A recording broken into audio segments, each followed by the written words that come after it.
helicopter flight helmet. This thing is cool. It was actually used in Vietnam by my grandfather. He fought in World War II, Vietnam and Korea. In fact, he witnessed the raising of the flag at Iwo Jima. Oh my God. I came down to Rick's Restoration today to get my Coke machine restored. It hasn't been plugged in for over 30 years. I want to look inside. I don't know what's living in there, but you'd be my guess. Oh my God. Well, I don't want to paint the machine, I want to paint the letters. There's no way you're gonna be able to do that. I can do it. Remember back in the day when things were made by hand and people took pride in their work? My name's Rick Dale, and I bring these things back to life. Every restoration has its own set of challenges. There's no owner's manual for what we do, but there's no job we can't handle.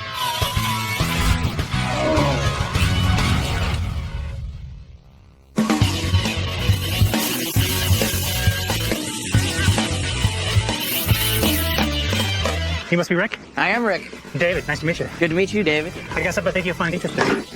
Let's see. Oh, man. That is awesome. Can I put this on? Yeah, of course. This thing is cool. Came down to Rick's Restorations today to see if Rick can restore my helicopter flight helmet that my grandfather used during the Vietnam War. It was actually used in Vietnam by my grandfather. He's in the United States Marine Corps. He's a door gunner in Hueys and Cobras. He actually fought in World War II, Vietnam and Korea. Oh my God. In fact, he witnessed the raising of the flag at Iwo Jima. Oh my God, man, he's been around. Yeah, he's an American hero, for sure. An American hero. He's definitely my hero. That's awesome. This thing is amazing. Not only was it used in combat during the Vietnam War, it was worn by a true American hero. I'm getting goosebumps already. So your grandfather gave this to you. Is he still alive? Yeah, absolutely. He's 86. I brought photos. Right. This is actually a picture of my grandfather in 1969. Looks like a tough guy. And then this is actually a shot of him in the gunner position on the Cobra. Cobra. Yeah. In 1969, our unit changed from Hueys to Cobras. Cobras. I guarantee a lot of crazy stuff went on over there. Oh yeah, this helmet could talk, I'm sure. That's right. I asked him what the originations of the lettering was, and he said only the pilots flew with the same helmet every single time. Right. But the door gunners, they grabbed whatever helmet was prevalent. And this is just the last one he ended up with. So this collection of stuff came from guys in his unit. Oh yeah, but different guys. But different guys. He said, no, us enlisted guys, we took what was available. Right. Wow. If you notice one of the things it says on the helmet, it says flower power. Yeah, So definitely, totally six. Definitely a sign of the times, right? That's right. So what are you seeing me do to this? I'd like to bring it back to its former glory, and I'd like to give it back to my grandfather. Okay. Put a smile on his face. I'd like to restore the lettering and stuff on Right. it, incorporate the decals that are on it, maybe in paint or however. And I'd actually like to add the squadron emblem Scarface. Scarface, that's cool. Yeah. The HMLA 367 stands for Marine Light Attack Helicopter. This is such an honor to get my hands on this helmet to restore it. But this thing's in real rough shape, and as always, it's got to be done perfect. Because it's nothing I've ever done, I want to make sure we do it right. It's going to be, maybe a couple hours tearing it apart. It'll probably hand to body work, but it'll just be sanded. We'll fix all the chips, stuff like that, make it smooth again. Paint it the green, and then we'll paint that all on there just like that in that same style. Polish all these out. So what does that mean for the overall price of the project? You're looking between, right around 800, 900 bucks, plus parts. Yeah, honestly, for me, the price is not an issue. It has a great sentimental value. I'm really looking forward to presenting it to my grandfather, giving it to him. Yeah, this is going to be fun doing. I don't know what it's worth, but, in sentimental value, it's priceless to me. So, quite honestly, I don't care what it costs. I want to get it restored. I've always wanted to get it restored. And I'm really looking forward to seeing the finished product.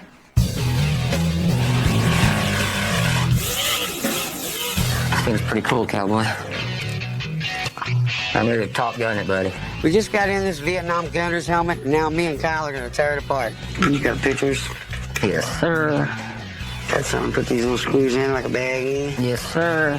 I'm going to yes, sir, your right out the door.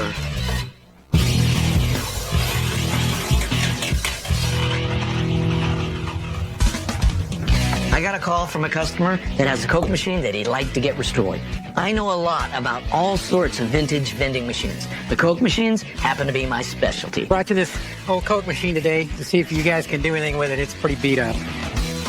Oh, man. I came down to Rick's Restoration today to get my 1949 ventilator Coke machine restored. It hasn't been plugged in for over 30 years. It's in pretty bad shape. Well, this is a gem. This is a great cooler. Where the hell did you find this? Family bought it at a yard sale back in the early 70s. My mom's got an attachment to it, just sitting out there in the garage, so I decided to do something for her and get it fixed up and surprise her with it. Awesome. So this manufacturer was called Ventilator, and this machine was called Model 27. The reason why they called it a 27 was that's how many bottles it held. This machine is extremely rare, very, very rare. Isn't it, Tyler? Yeah, rare. It's rare. One of the reasons is that it's so small. It's the littlest Coke machine they ever made. They're set on top of a bar in a restaurant or something like that. The base is on the bottom because it was capable of being put out in front of a store or somewhere else. I know Coke machines, and this little one is very hard to find, especially with a base. Let me hear your ideas of how you want it. I'd like to put it back as original as possible. Okay.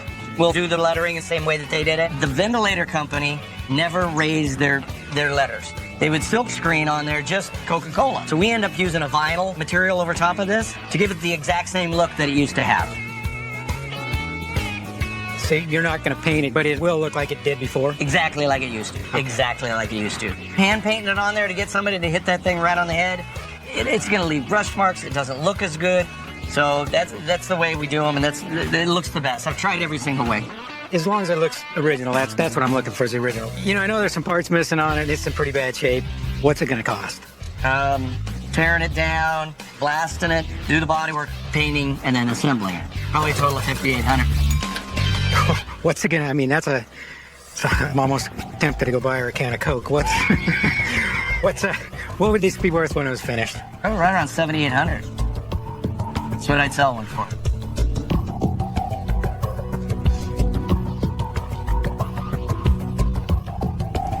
Well, it's for my mom, and it's something that's going to make her happy. Good guy. Yeah, let's go ahead and do it. All right. Awesome. Tyler's going to put that in the line, and then we'll take care of some paperwork. $5,800 is a lot of money. I'm hoping that Rick comes through and makes this thing very nice so I can give it to my mother. I'm not just going to let you letter on one of my customers' machines. You got to really, really practice hard. Vincent Van Gogh couldn't letter like me. I'm the man, right? I came down to Rick's today to pick up my helicopter flight helmet. The most important thing to me is that it's something I would be proud to give my grandfather. Hey, Kelly, I need you to bring the helmet. What? It looks better than I thought it would look.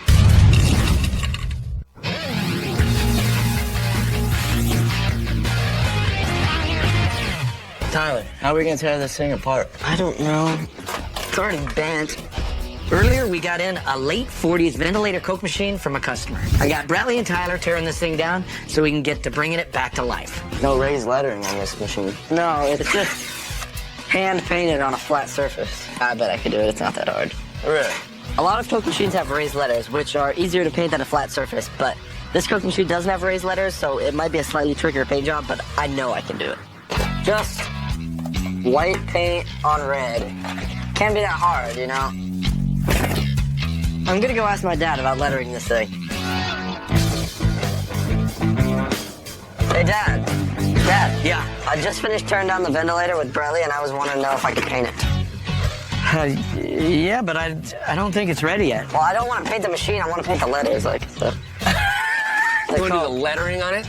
You're just going to jump in and think you're going to do it? My dad's always bugging me about taking over the business one day and how I need to know how to do everything. So I figured since I'm kind of a stud at painting, I'd give lettering the Coke machine a try. If the lettering on the Coke machine was raised, I'd have Ted do the job, but it's flat. So as I discussed with the customer, we're going to use a vinyl decal. I guess Tyler wasn't paying attention. It can't be that hard. It's not. I know I can do it. Honestly, I should just tell Tyler there's no way he's touching this thing with a paintbrush. But if Tyler wants to spend time on a new skill, I'm not going to stop him. You know what? Ted will be in later today. Okay. And if he's willing to give you a lesson to try to get you to, to figure it out, I'm not just going to let you letter on one of my customers' machines. You got to really, really practice hard. And then I need to see it before you start scribbling on something. All right. All right? Have faith. You really going to let him do that? No. He was there when the customer dropped off the machine. The machine is a flat machine. It's not raised letter. I told the customer they were going to have to put the vinyl letter on there, and he just doesn't listen ever. So he thinks he's going to do it. He's going to be pissed. Yeah, but he needs to learn to listen.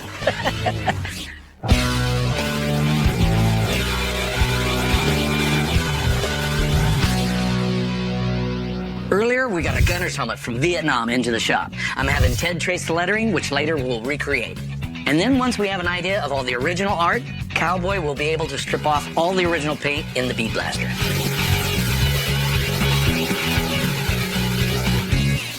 Sweet.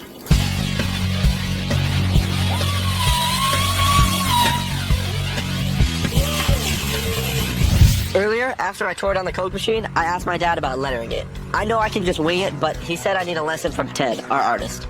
He just finished tracing the artwork on the Vietnam helmet, so I'm gonna try to grab him before he takes off. Hey Ted, how's it going? Hey, Tyler. My dad said you could teach me all about this. How much time you got? Not enough. Okay. All right, well, we can use this to practice on. Okay. So, let's do something that makes it a little bit easier. Scotch tape I found works better than just about anything. Gives you a nice razor sharp edge, and it's the least intrusive as far as affecting how your brush is going to be moving over whatever you're painting. We want to load the brush with paint. You don't want it dripping, because obviously it's going to make a mess, and you get your brush right where you want it. And then I'm going to work it right up there on the edge of the tape. So you don't want to look at where you're at, you want to look where you want to be, so you can plan on moving the brush and it'll help smooth things out for you as well. You ready? Sure. This actually doesn't look that hard. You draw a line and make it straight. Done. Hold the cup in your hand, and then use your wrist and kind of leave your fingers holding the brush the same way. Not bad. It's so intense. That was so good. All right, so what do you think, Ted? You'll be ready. About the time I'm ready to retire, it'll be your Sweet.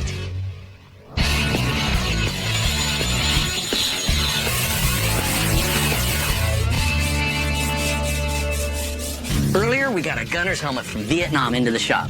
With the bodywork all finished up, I gotta get this thing painted standard issue Army green. Then Ted, who's been around the shop most of the day, is gonna recreate all the former writing that the soldiers of Vietnam put on this helmet. This thing is so cool, and the artwork on the helmet is really gonna tell the story of the life this one saw.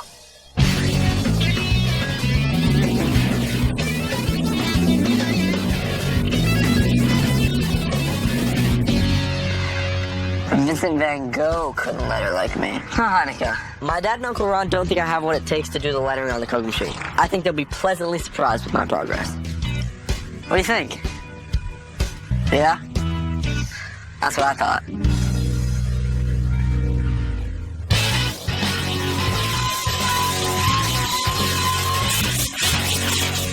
We just got the rest of the parts for the Vietnam helmet.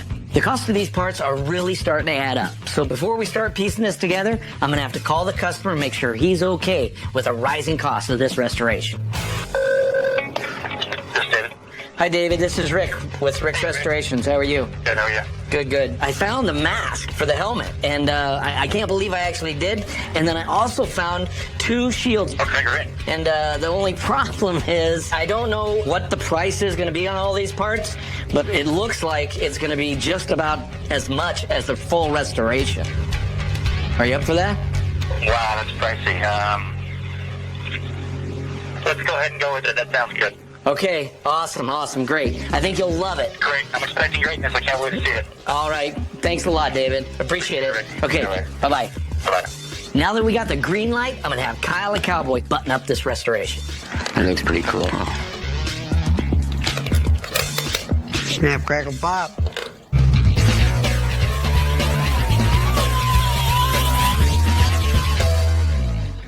The customer trusted us with this awesome Vietnam helmet. We really got to restore the legacy of his grandfather. I just hope he's as amazed with it as I was when he dropped it off a few weeks ago. How you doing? Good to see you. Good to see you. Came down to Rick's today to pick up my Vietnam-era helicopter flight helmet. So you ready to see this thing? I'm ready. Oh man, I'm excited. I'm pretty excited. This thing came out awesome. It was a treasure when I was a kid as a toy, and I can't wait to see it return to its glory. Well, you don't need to wait anymore. Today's the day, all right? Great. Hey, Kelly, I need you to bring the helmet. Wow. Oh, that came out phenomenal. Wow, that is so cool looking. I was a little nervous knowing that Rick hadn't really done something like this before, but boy, am I happy. I mean, he just did a phenomenal job. It looks better than I thought it would look. Thank you very much. I think it looks phenomenal. It looks great. It looks like it's ready for action today. feels so much more solid than it felt before. The pads were gone, the ears were gone, and a lot of the comms were gone, and of course the mask was gone. So we found some original parts. Everything in there's original, there's nothing made. So we redid all that inside there. You know, the oxygen unit's all there. That looks great, though. Yeah. Because I didn't have that piece before. Right. The visors were probably the toughest part for me to get. One operates the clears, of course, and then you can lock them down. Right. And then the other operates the tinted. Wow. The fun part was painting it, you know. I love the way you recreated the writing that was on there from the era. That is so cool. If you remember, it was really, really faded. I mean, some of the stuff I couldn't even tell what it was. So Ted traced it all and matched it, put it in the exact same spot. You found the right emblem to put on the front? Yeah. That's great. Yeah. That's what actually my grandfather's squadron in Vietnam. I'm glad he was able to recreate all the stenciling and the artwork that has the character that it certainly had when my grandfather wore it in Vietnam. Now down to the business, how much is going to set me back? Yeah, well, I quoted $750 to $900, and plus the parts. As far as where we're at on the restoration cost without the parts, I'm right at $900. Okay? Okay, fantastic. The thing is all the parts, they were actually $900 also. So the total restoration's $1,800. Ooh. Yeah. Okay. Yeah. Those are expensive parts. Well, you know what? Worth every penny. Like you gotta start to sweat there. You guys did a phenomenal job, so I'm as happy as can be. All right. Awesome. Me too, then. That's good. This is going to be a surprise gift to my grandfather. I think he's going to be absolutely blown away. I think I'm going to put a smile on his face. What you doing? Lettering. Ted's gonna be doing that. He's actually gonna put a decal on it. I mean, didn't you hear the conversation we had with the customer? What are you talking about? Hey, Ken! I came to pick up my 1949 ventilator Coke machine. It's over here, come on. It was pretty rough. Oh, man! It took me back to my childhood, and I was thinking of an ice cold Coke right then.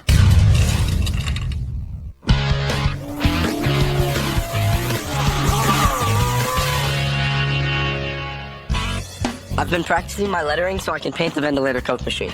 I'm totally starting to get this, so I know I'll be good when it's time for pinstriping. What you doing? Lettering? My boy is really trying hard on this lettering thing. I almost feel bad because I never really planned on using him on this thing. But maybe he'll learn to listen, and a little practice never hurt anyone. Ted's gonna be doing that. What are you talking about? He's actually gonna put a decal on it. I mean, didn't you hear the conversation we had with the customer? So then there's no lettering. So then, what am I doing this for? You need to pay attention when the customer's talking. And son, I love you, but your lettering sucks. It really sucks. Thanks. I'll try.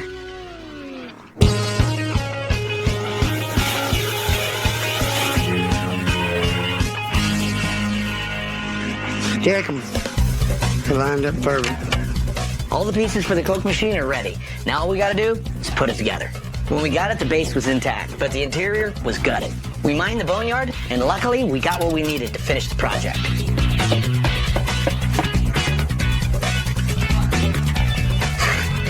That looks good, Ted. We're good.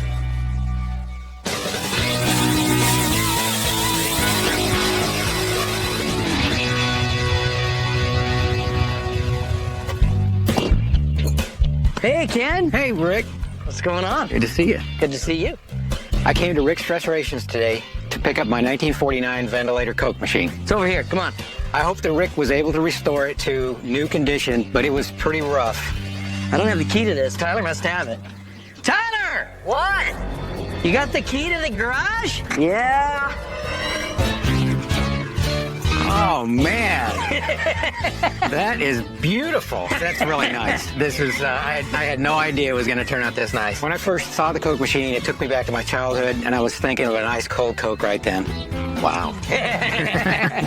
Did a lot of body work. We got that thing just smooth as glass. The paint job laid on it, I mean, it turned out really, really nice. We were missing this door right here, so we found you a door. We polished this out. If you remember, it was all oxidized and everything. Same with the handle. It's got a mirror finish. I mean, it's beautiful.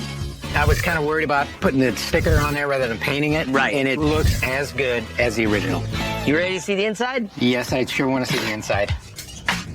Oh, it's even got the Cokes in it. All right. This is a pretty crazy mechanism and how it works. This drum is put in there with 4 wheels, and then when you crank the handle out front, this would turn, and it brings this one to drop this bottle out. If you would have extra bottles, you can just put them in here. You got a nickel? Nice cold soda right now would be nice, huh? Oh, yeah.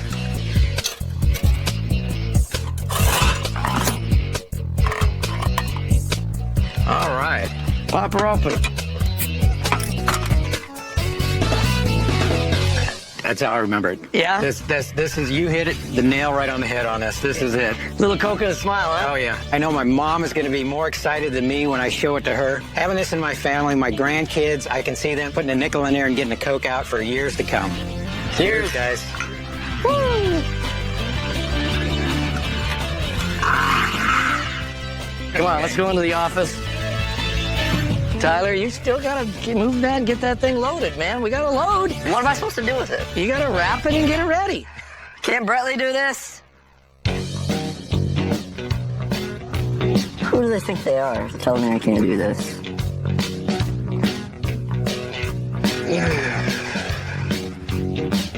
They don't know what they're talking about. I'm awesome.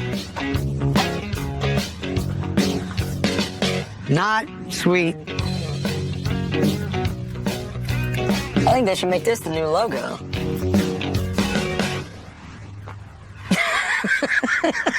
Man, he's got a long ways to go.